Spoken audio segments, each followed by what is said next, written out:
ഉള്ള ഷേപ്പിലേക്ക് അത് കൂടുതലായിട്ട് കൊണ്ടുവന്നിട്ട് വലിപ്പം കൂട്ടിയിട്ടായിരിക്കും അറകൾ പണിയുന്നത്.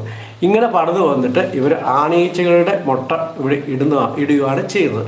പലപ്പോഴും ആണീച്ചകളുടെ മുട്ട എന്തിനാണ് ഇടുന്നത് എന്ന് ചോദിച്ചു കഴിഞ്ഞാൽ, കൂട് തിരിഞ്ഞു പോകേണ്ട ഒരു സാഹചര്യം തേനീച്ചക്കൂട്ടിൽ വരുമ്പോൾ അവർ ഓട്ടോമാറ്റിക്കലായിട്ടും ധാരാളം ആണീച്ചകളെ ഉൽപ്പാദിപ്പിക്കാറുണ്ട്.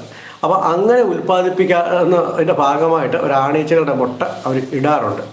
അപ്പം ഞാനിത് പറഞ്ഞു വന്നതിൻ്റെ കാരണം, നമ്മൾ ഇങ്ങനെ ഇടുന്ന ആണീച്ചകളുടെ മുട്ടകൾ സാധാരണ ആൾക്കാർ ഇത് ചെത്തിക്കളഞ്ഞിട്ട് വെക്കാറുണ്ട്. അതായത് ഇത് ചെത്തിക്കളയും, ഇങ്ങനെ മൊത്തം നമ്മൾ ചെത്തിക്കളയും. ഞാനിത് ചെത്തി കാണിക്കാം, ഇപ്പോഴല്ല, കുറച്ച് ഈ വീഡിയോയുടെ അവസാനം ഞാനിത് ചെത്തി കാണിക്കാം, എങ്ങനെയാണ് ചെത്തുന്നത് കാണിച്ചു തരാം.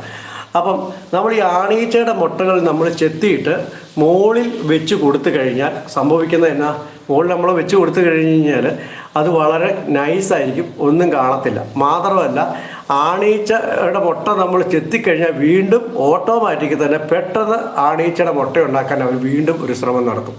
അങ്ങനെ വരുമ്പോൾ കൂട്ടി വീണ്ടും ആണീച്ചകളുടെ മുട്ട അടിക്കാനുള്ള ഒരു സാധ്യതയും ഇതിൻ്റെ അകത്ത് കാണുന്നുണ്ട്. അപ്പം നമ്മൾ